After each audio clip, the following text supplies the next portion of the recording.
प्यारे बच्चों, इस क्वेश्चन को सॉल्व करते हैं। ये क्वेश्चन मैंने आपको दिया था, इसको मैं सॉल्व करके दिखाता हूँ कैसे एक पर्टिकुलर तरीके से हम इसको सॉल्व करते हैं। सबसे पहले हम क्वेश्चन पढ़ लेते हैं। ऊपर लिखा है निम्नलिखित से लेखांकन समीकरण बनाइए। लेखांकन समीकरण को ही हम अंग्रेजी में अकाउंटिंग इक्वेशंस कहते हैं। तो ये बनाना है हमने। पहला है, संदीप ने नगद रुपया लगाकर व्यापार प्रारंभ किया 1,00,000 रुपये। दूसरा है, फर्नीचर नगद क्रय किया 5,000 रुपये। तीसरा है, नकद माल क्रय किया 20,000 रुपये। चौथा जो ट्रांजैक्शन है वो है उधार माल क्रय किया 36,000 रुपये। पाँचवा ट्रांजैक्शन है किराए के दिए 700 रुपये। छठा है 40,000 रुपये लागत का माल 20% लाभ दर पर नकद बेचा। मतलब माल हमारा था 40,000 का, उसको हमने 20% लाभ उसमें जोड़कर उसको बेचा है। तो इसको हम सॉल्व करेंगे बेटा। सबसे पहले हम फॉर्मेट बनाएंगे जैसा आप लोग बनाते ही हैं। ऊपर लिखेंगे अकाउंटिंग इक्वेशन। अकाउंटिंग इक्वेशन का मतलब होता है लेखांकन समीकरण।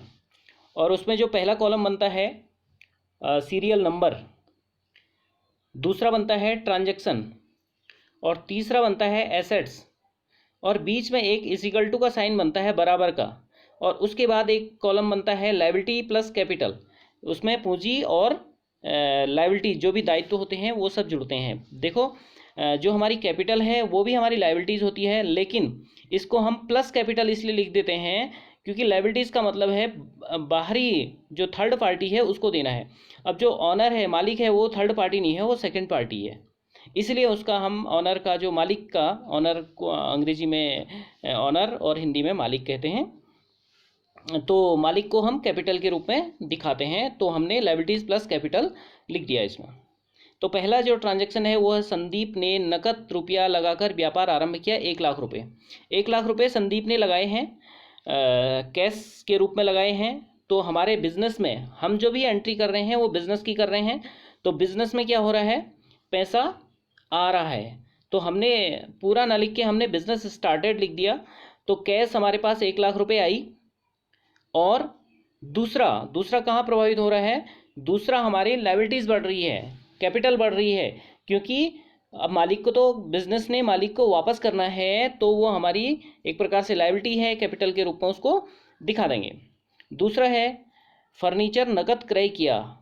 जब नकद फर्नीचर क्रय करते हैं तो जितने भी हमारे पास पैसे, हमारी जेब में जितने भी पैसे हैं या हमारी तिजोरी में जितने भी पैसे हैं, तो उस पैसे में से कुछ कम हो जाएगा ना, क्योंकि पैसे जाएंगे हमारे पास से।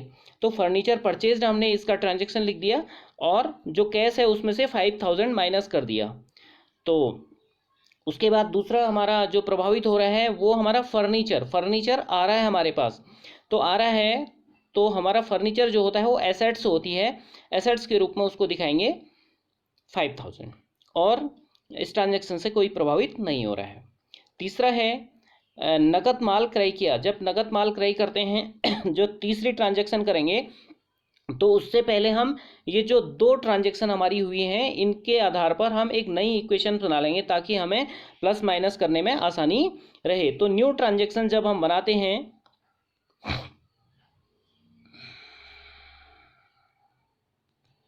न्यू ट्रांजैक्शन हमने बनाई थी, न्यू इक्वेशन लिख दिया। और कैश में से, कैश हमारा 1,00,000 का था, 1,00,000 में से 55,000 माइनस हो गया क्योंकि हमने फर्नीचर क्रय कर दिया। तो अब हमारे पास बचा 95,000, और फर्नीचर 5,000 का हो गया, और कैपिटल में कुछ प्रभावित नहीं हुआ, तो कैपिटल हमारी 1,00,000 होगी। देखो, इस बीच में हमने एक इक्वल टू का साइन लगा रखा है, बराबर का साइन लगा रखा है। बराबर का साइन का मतलब हमेशा होता है कि लेफ्ट साइड में और राइट साइड में दोनों जो अमाउंट हैं वो बराबर हैं, इक्वल हैं। देखो, लेफ्ट साइड एसेट साइड में आप देख लें 95,000 प्लस 5,000 तो 1,00,000 हो गया, और लायबिलिटी प्लस कैपिटल साइड में भी 1,00,000 हुआ। तो बराबर का मतलब हमेशा दोनों पक्ष बराबर हैं। तीसरा है नकद माल क्रय किया 20,000। अब गुड्स परचेज लिखा हमने, गुड्स परचेज ऑन कैश भी लिख सकते हैं। तो गुड्स परचेज हमने लिख दिया है 20,000 का है तो 20,000 का हमने नगद माल क्रय किया है, तो उसमें कैश लिखने की आवश्यकता नहीं है। जैसे हम ये क्वेश्चन में जो प्लस वाले हैं उसमें प्लस का साइन नहीं लगा रहे हैं, केवल माइनस वाले में ही हम माइनस का साइन लगा रहे हैं, क्योंकि प्लस जिस संख्या के आगे प्लस या माइनस कुछ नहीं होता है तो इसका मतलब होता है वो प्लस होता है। तो माइनस वाले में तो लगाना अनिवार्यता है, जरूरी है।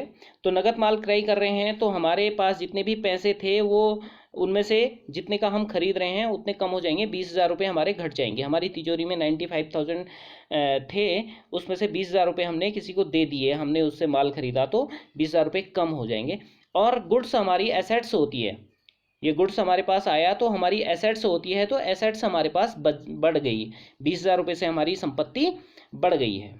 तो जब एक ट्रांजैक्शन हो जाती है, अब हमारे पास दो ट्रांजैक्शंस, एक न्यू इक्वेशंस हो गई और एक गुड्स परचेज की, दो हो गई हैं। तो दो होने के बाद हम न्यू इक्वेशंस बना लेते हैं।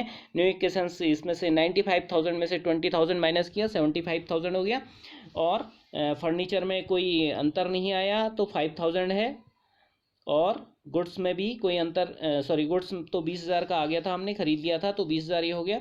और कैपिटल कोई प्रभावित नहीं हुआ तो कैपिटल 1 लाख है। अब चौथा ट्रांजैक्शन देखते हैं बेटा। उधार माल क्रय किया, उधार माल खरीदा है। उधार माल खरीदा है तो हमारी तरफ से, हमारी जेब से पैसा नहीं गया, इसलिए कैश में कुछ नहीं होगा। तो हमने जो ट्रांजैक्शन है वो लिख दिया हमने गुड्स परचेज ऑन क्रेडिट, इसमें ऑन क्रेडिट लगा दिया हमने। क्रेडिट का मतलब होता है उधार। उधार माल खरीद रहे हैं, माल अगर उधार खरीद रहे हैं या नगद खरीद रहे हैं उससे कोई मतलब नहीं है, माल तो हमारे पास आएगा ही। उधार वाला अलग सा माल नहीं होगा, नगद वाला अलग सा नहीं होगा, माल तो माल ही हुआ, गुड्स के रूप में हमारे पास आ गया है, एसेट्स में हमने उसको दिखा दिया है। और दूसरा है क्या है, कैश हमारे पास से नहीं गया है, तो क्या है, अब हमने जिससे माल खरीदा है उसको देना है। जो चीज़ हमने फ्यूचर में देनी होती है उसको हम क्या कहते हैं, लायबिलिटीज़ कहते हैं।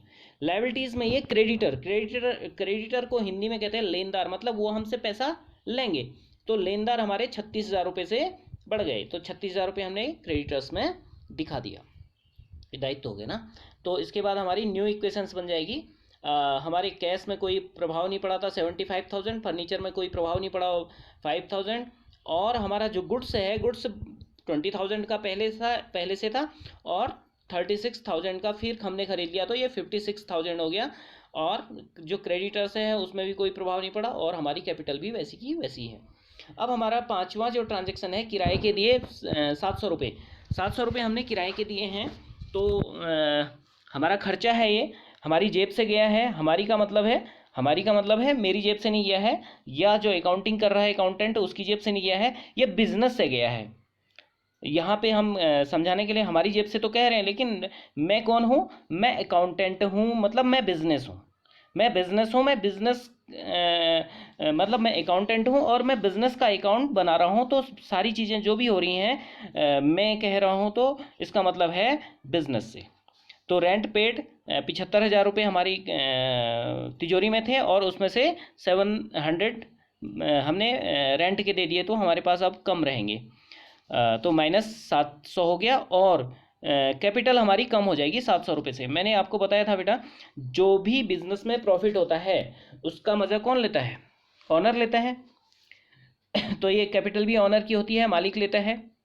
भाई बिजनेस में अगर लाभ होगा तो उसका आनंद कौन लेगा, ऑनर लेगा, मालिक लेगा। तो जब यदि कोई व्यक्ति लाभ का मज़ा ले रहा है तो उसको लॉस भी भुगतना ही पड़ेगा। तो यहाँ पे खर्चा हो रहा है तो खर्चा भी ऑनर को ही भुगतना पड़ेगा। तो ऑनर की कैपिटल कम हो गई क्योंकि खर्चा हो गया।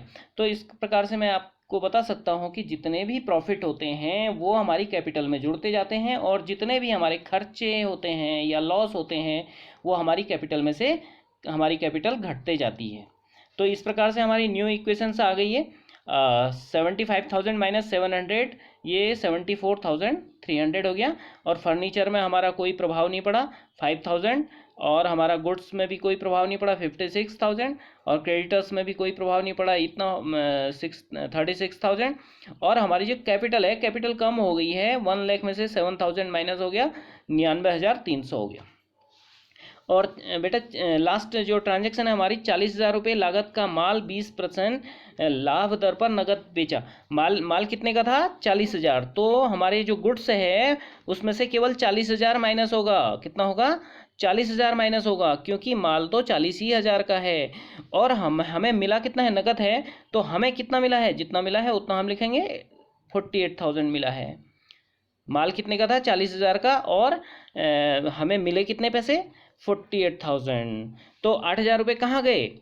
8,000 रुपये हमें प्रॉफिट हुआ है। मैंने अभी बताया था जितने भी खर्चे होते हैं वो हमारी कैपिटल में से कम हो जाते हैं और जितने भी जो भी प्रॉफिट होगा वो हमारी कैपिटल में जुड़ जाएगा, इसलिए हमने 8,000 रुपये कैपिटल में ऐड कर दिया। अब हमारी जो लास्ट जब ट्रांजेक्शन्स की एंट्री हम कर लेते हैं तो उसके बाद जो इक्वेशन आती है उसको हम क्या कहते हैं? फाइनल इक्वेशन कहते हैं। न्यू इक्वेशंस नहीं कहते हैं, फाइनल इक्वेशंस कहते हैं। फाइनल इक्वेशंस देखो बेटा, हमने 74,000 में से 74,300 में 48,000 ऐड किया तो 1,22,300 आ गया। और वैसे ये फर्नीचर 5,000 का हो गया। और जो हमारा गुड्स है, गुड्स 56,000 का था, उसमें से 40,000 हमने बेच दिया है। तो अब हमारे पास स्टॉक कितना हो गया? 16,000 का हमारे पास गुड्स बचा हुआ है। और हमारे जो लेनदार हैं, क्रेडिटर्स हैं, वो 36,000 ही हैं। और हमारा जो कैपिटल है, कैपिटल हमारी बढ़ गई है क्योंकि प्रॉफिट हुआ था। 1,07,300 रुपये हमारी कैपिटल हो गई है। अब बेटा देखो, जो ये है, ये आप देख रहे होंगे सबसे नीचे 1,43,300 रुपये लिखा है। 1,43,300 कहाँ से आया? ये हमारा आपको